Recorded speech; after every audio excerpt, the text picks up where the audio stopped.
Our I-Team gets an exclusive on-camera interview with John Carnes, the Independent's attorney indicted this week on charges related to tax evasion. That indictment is connected to several I-Team investigations. Senior I-Team reporter Jessica McMaster has been reporting on the story for years. Hey, yeah, guys, those contracts are now named in this 7-page indictment that states John Carnes made nearly $250,000 off those 2 city-related projects.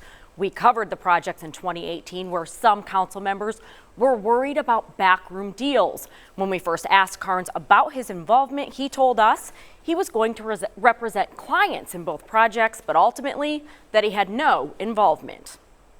He's a guy we've tried talking to for the past 4 years. John Carnes tells us he'd rather stand out in a snowdrift than speak with us. Carnes called to cancel our scheduled interview, but when we showed up to his office Friday, he decided to speak with us. I did it for you. I don't want you to lose your job. You got to turn in some stories. Carnes is known for having close ties around Independence City Hall, which raises a few eyebrows, considering his past conviction for bribing a member of the city council. All things we've reported on previously. Why are city leaders in Independence meeting with John Carnes behind closed doors? These 2 dining receipts started it all. It reveals council members Kurt Doherty, Tom Van Camp, and John Perkins discussed city business with Carnes over lunch. That business just happens to be 2 of the city's most high cost and controversial city-issued contracts.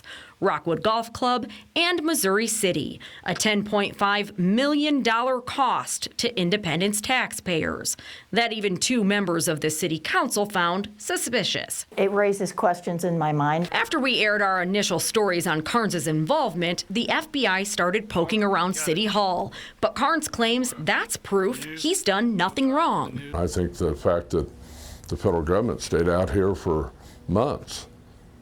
Do you see anything on those issues? Well, part of the indictment lists Missouri City, the cash that you made off of that. That's correct. That's correct. The indictment shows Carnes deposited $232,000 in fees from the combined Rockwood and Missouri City projects. Do you see why the citizens would be concerned that their council members were meeting behind closed doors with you on these very high-dollar controversial projects? Hang on.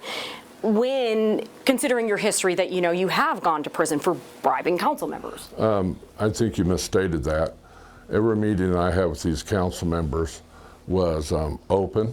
That's the fact that they turned in a receipt, that we had a lunch together. I think that to the contrary, it's been an open discussion, and I believe that the result of the Rockwood purchase was good for the city.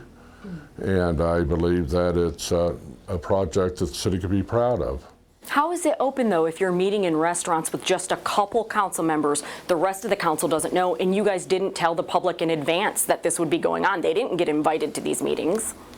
Well, I couldn't afford to pay their bill, too, for lunch. The indictment states Carnes corruptly obstructed the IRS by dealing in cash and receiving cash from clients, but not depositing it into his bank accounts. I think a person's entitled to pay his bills and support himself with cash. I don't think that's changed. I don't think that's illegal. Carnes claims the IRS is targeting him for tax issues because of our stories. There's millions of people in this country.